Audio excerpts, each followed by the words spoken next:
Hi everyone.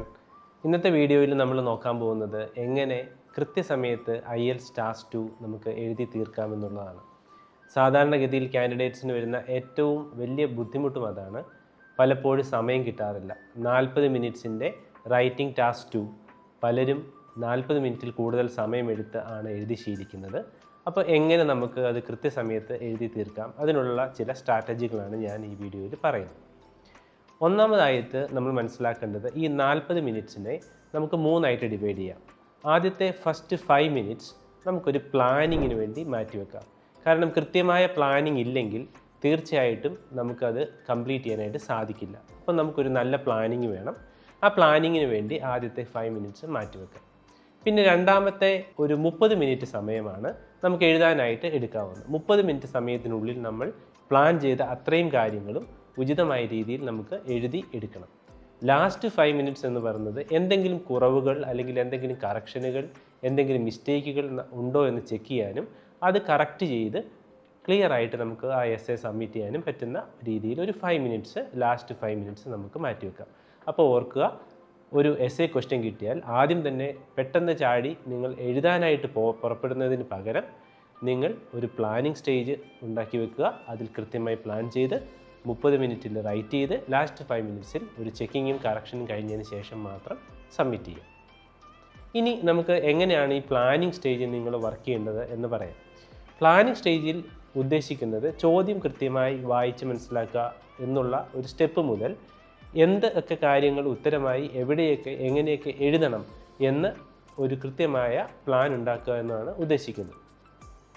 അപ്പോൾ നിങ്ങൾ ചെയ്യേണ്ടത്, ആദ്യം ഒരു ക്വസ്റ്റ്യൻ കിട്ടിക്കഴിയുമ്പോൾ പലർക്കും സംഭവിക്കുന്നത് ഒരു പക്ഷേ ഓഫ് ടോപ്പിക്കിലേക്ക് ഐഡിയകൾ കയറിപ്പോകാൻ സാധ്യതയുണ്ട്. ഓഫ് ടോപ്പിക്കിലാണ് നിങ്ങൾ എസ്സേ എഴുതുന്നതെങ്കിൽ തീർച്ചയായിട്ടും നിങ്ങൾക്ക് നല്ല സ്കോർ നേടാൻ സാധിക്കില്ല. അപ്പോൾ നിങ്ങളുടെ ട്രാക്ക് തെറ്റിപ്പോകാതിരിക്കാനായിട്ട് എൻ്റെ ഒരു ടിപ്പ് എന്ന് പറയുന്നത്, ഒരു ക്വസ്റ്റ്യനിലെ ഏറ്റവും ഇമ്പോർട്ടൻ്റ് ആയിട്ട് വരുന്ന വേർഡ്സ്, അതിൻ്റെ കൃത്യമായ ടോപ്പിക്ക് നിങ്ങൾക്ക് മനസ്സിലാക്കി തരുന്ന വേർഡ്സ് നിങ്ങൾ അണ്ടർലൈൻ ചെയ്യുക. ഫോർ എക്സാമ്പിൾ, ഇപ്പോൾ നിങ്ങളോട് ചോദിക്കുകയാണ് ഒരു ഇന്നർ സിറ്റി ട്രാഫിക്കിനെ കുറിച്ചിട്ട് ഒരു എസ്സേ എഴുതാനായിട്ട് നിങ്ങളോട് ചോദിക്കാമെന്ന് ഇരിക്കട്ടെ. അപ്പോൾ അവിടെ വരുന്ന പോയിൻ്റ് എന്താണ്? സാധാരണഗതിയിൽ കാൻഡിഡേറ്റ്സ് ട്രാഫിക്കാണ്, എനിക്ക് വളരെയധികം അറിയാവുന്നൊരു കാര്യമാണ് എന്ന് എഴുതി ട്രാഫിക്കിനെ കുറിച്ചൊരു എസ്സേ എഴുതി വെക്കും. പക്ഷേ ക്വസ്റ്റ്യനിൽ ചോദിച്ചിരിക്കുന്നത് ഇന്നർ സിറ്റി ട്രാഫിക് പ്രോബ്ലംസ് ആണ്. അപ്പോൾ ഇന്നർ സിറ്റി എന്നുള്ള ആ ഒരു വേർഡ് അല്ലെങ്കിൽ ആ ഒരു ഫ്രേസ് നിങ്ങൾ നോട്ട് ചെയ്ത് വെക്കണം. കാരണം അതിൽ നിന്ന് മാറിപ്പോയി ലോകത്ത് മുഴുവനുമുള്ള ട്രാഫിക് പ്രോബ്ലത്തെക്കുറിച്ച് നിങ്ങൾ എസ്സേ എഴുതിയിട്ടും കാര്യമില്ല. കാരണം നിങ്ങളോട് ചോദിച്ചിരിക്കുന്നത് ഇന്നർ സിറ്റി ട്രാഫിക് പ്രോബ്ലമാണ്. അപ്പോൾ ഫസ്റ്റ് സ്റ്റെപ്പിൽ തന്നെ, ആ ഫസ്റ്റ് 5 മിനിറ്റ്സിൽ തന്നെ ആദ്യത്തെ ഒരു സ്റ്റെപ്പായിട്ട് ക്വസ്റ്റ്യനെ മനസ്സിലാക്കുക എന്നുള്ളൊരു കാര്യം നിങ്ങൾ എടുക്കുക. ക്വസ്റ്റ്യനിലെ ഇമ്പോർട്ടൻ്റ് ആയിട്ടുള്ള വേർഡ്സ് അണ്ടർലൈൻ ചെയ്യുകയോ സർക്കിൾ ചെയ്യുകയോ ചെയ്തു വെക്കുക. രണ്ടാമത് നിങ്ങൾ ചെയ്യേണ്ടത് ഒരു കൃത്യമായ ഒരു ഒപ്പീനിയൻ അല്ലെങ്കിൽ ഒരു ആറ്റിറ്റ്യൂഡ് നിങ്ങൾ ഉണ്ടാക്കിയെടുക്കുക എന്നുള്ളതാണ്. നിങ്ങൾക്ക് കൃത്യമായിട്ട് ഒരു വിഷയത്തെക്കുറിച്ചൊരു ധാരണയില്ലെങ്കിൽ, ഒരു അഭിപ്രായമില്ലെങ്കിൽ നിങ്ങളുടെ എസ്സേയ്ക്കും കൃത്യമായ ധാരണ ഉണ്ടാവില്ല.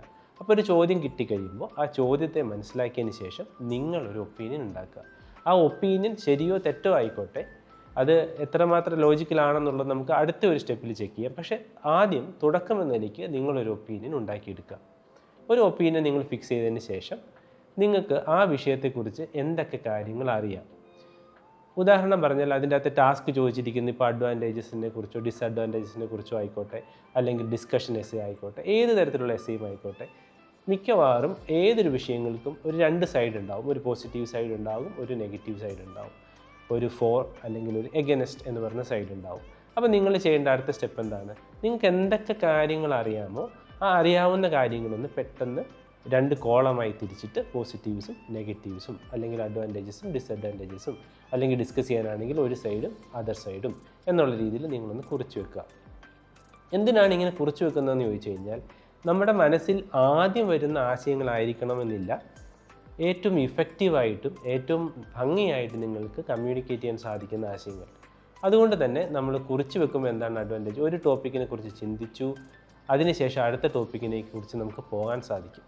നിങ്ങൾ കുറിക്കുന്നില്ല എങ്കിൽ നിങ്ങളുടെ മൈൻഡിൽ നിങ്ങൾ ആദ്യമേ ചിന്തിച്ച ചില ടോപ്പിക്കുകൾ വീണ്ടും വീണ്ടും കടന്നു വരികയും നിങ്ങൾക്ക് കൃത്യമായൊരു ക്ലാരിറ്റി ഉണ്ടാവാതിരിക്കുകയും പുതിയ നല്ല ടോപ്പിക്കുകൾ അല്ലെങ്കിൽ പോയിന്റുകൾ നിങ്ങളുടെ മനസ്സിലേക്ക് വരാതിരിക്കുകയും ഒക്കെ ചെയ്യും. അതുകൊണ്ട് തന്നെ കൃത്യമായിട്ടൊന്ന് കുറിച്ച് വെക്കുക. കുറിച്ച് വെച്ചതിന് ശേഷം നിങ്ങൾ നോക്കുക.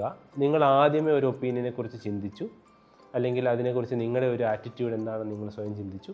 ആ ആറ്റിറ്റ്യൂഡ് തന്നെയാണോ ശരി? നിങ്ങളുടെ കയ്യിലുള്ള പ്രൂഫ് അനുസരിച്ച്, നിങ്ങളുടെ കയ്യിലുള്ള സബ് പോയിന്റുകൾ അനുസരിച്ച്, നിങ്ങളുടെ കയ്യിലുള്ള എക്സാമ്പിളുകൾ അനുസരിച്ച് നിങ്ങൾ ആദ്യം എടുത്ത ഡിസിഷൻ തന്നെ എസ്സേ എഴുതി വിജയിപ്പിക്കാൻ സാധിക്കുമോ എന്ന് നോക്കുക. ചിലപ്പോൾ നിങ്ങൾക്കത് സാധിക്കണമെന്നില്ല, ചിലപ്പോൾ അത് സാധിച്ചേക്കാം. അപ്പോൾ ഈ ഒരു പോയിന്റിൽ നിങ്ങൾ നോക്കുക, നിങ്ങൾ എഴുതി തയ്യാറാക്കി വെച്ചിരിക്കുന്ന സബ്ബായിട്ടുള്ള പോയിന്റുകൾ ഏതിനാണോ കൂടുതൽ വൃത്തിയായിട്ട് കമ്മ്യൂണിക്കേറ്റ് ചെയ്യാൻ പറ്റുന്നത് ആ ഒരു സൈഡിലേക്ക് നിങ്ങളുടെ ഒപ്പീനിയൻ മാറ്റുന്നതായിരിക്കും എസ്സേ എഴുതുന്നതിന് മുമ്പ് എടുക്കേണ്ടുന്ന ഏറ്റവും നല്ലൊരു ഡിസിഷൻ. കാരണം കൃത്യമായ പോയിന്റുകൾ, ആശയങ്ങൾ, സബ്ബായിട്ടുള്ള പോയിന്റുകളൊക്കെ ഉള്ള ഒരു സൈഡ് നിങ്ങൾ പ്രൂവ് ചെയ്യാൻ ശ്രമിക്കുന്നതാണ് ക്ലാരിറ്റി ഇല്ലാത്ത ഒരു സൈഡ് വെച്ച് നിങ്ങൾ എസ്സേ എഴുതുന്നതിനേക്കാളും നല്ലത്.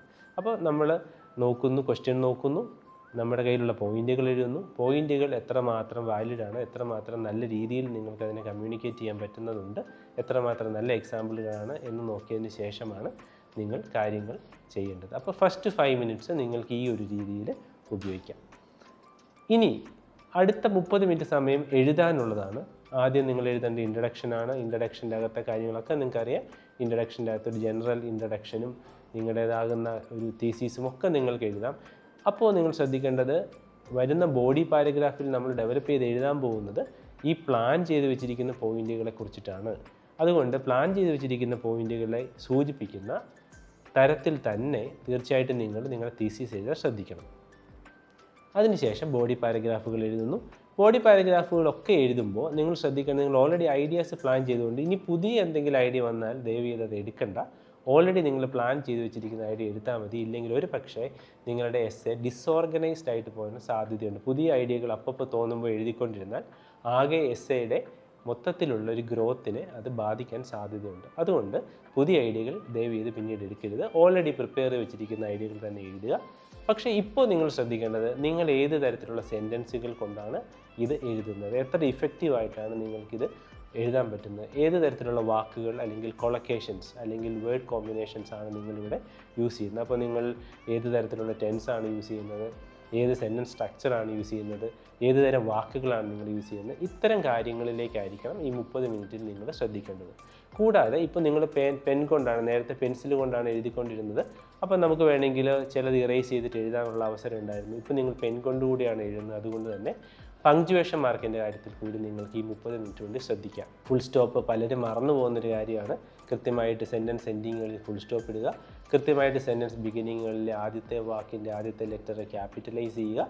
പ്രധാനപ്പെട്ട ഇത്തരത്തിലുള്ള പങ്ക്ച്വേഷൻ മാർക്കുകൾ മറക്കാതെ നിങ്ങൾ കൃത്യമായിട്ട് ഫോളോ ചെയ്യുക. കോമ ഇടേണ്ടടുത്ത് കോമ ഇടുക, ക്വസ്റ്റ്യൻ മാർക്ക് ഇടേണ്ടടുത്ത് ക്വസ്റ്റ്യൻ മാർക്ക് ഇടുക. ഇങ്ങനെയുള്ള കൃത്യമായ പങ്ക്ച്വേഷൻ കാര്യങ്ങൾ കൃത്യമായി നോക്കുക. അപ്പോൾ 30 മിനിറ്റിനുള്ളിൽ നിങ്ങൾക്ക് ഇത്രയും കാര്യങ്ങൾ കൂടുതൽ ശ്രദ്ധിക്കാനായിട്ട് സാധിക്കും. ലാസ്റ്റ് ഒരു 5 മിനിറ്റ്സ് നിങ്ങൾ ചെയ്യേണ്ടത്, നിങ്ങളുടെ എസ്സേ നിങ്ങളുടെ ചോദ്യത്തിനനുസരിച്ചുള്ള രീതിയിൽ തന്നെയാണോ പ്രോഗ്രസ് ചെയ്ത് വന്നിരിക്കുന്നത്, അതിൻ്റെ അകത്ത് വലിയ തോതിലുള്ള എന്തെങ്കിലും മിസ്റ്റേക്കുകൾ ഉണ്ടോ, അതുപോലെ തന്നെ സ്പെല്ലിംഗ് മിസ്റ്റേക്കുകളുണ്ടോ, ടെൻസിലോ വെർബ് ഫോമുകളിലോ എന്തെങ്കിലും മിസ്റ്റേക്കുകളുണ്ടോ, കൃത്യമായി നിങ്ങൾ അത് കമ്മ്യൂണിക്കേറ്റ് ചെയ്യുന്നുണ്ടോ എന്നുള്ള നിങ്ങളുടെ പ്ലാൻ അനുസരിച്ച് നിങ്ങൾക്ക് എഴുതാൻ സാധിച്ചിട്ടുണ്ടോ, എന്തെങ്കിലും ചെറിയ കുറവുകൾ പെട്ടെന്ന് പരിഹരിക്കാവുന്നവയുണ്ടോ എന്നൊക്കെ നോക്കാനായിട്ടാണ് അവസാനത്തെ 5 മിനിറ്റ്സ് എടുക്കുക. അപ്പോൾ എൻ്റെ ടിപ്പ് ഇതാണ്, നിങ്ങൾ വെറുതെ ഒരു ക്വസ്റ്റ്യൻ കിട്ടി ഉടനെ തന്നെ അത് എഴുതുന്നതിന് പകരം ഫസ്റ്റ് 5 മിനിറ്റ്സ് പ്ലാൻ ചെയ്യുക, പിന്നത്തെ 30 മിനിറ്റ്സ് വൃത്തിയായി റൈറ്റ് ചെയ്യുക, അതിനുശേഷം ലാസ്റ്റ് 5 മിനിറ്റ്സ് എന്തെങ്കിലും കറക്ഷൻസ് ആവശ്യമുണ്ടെങ്കിൽ അതിനുവേണ്ടി മാറ്റിവെക്കുക.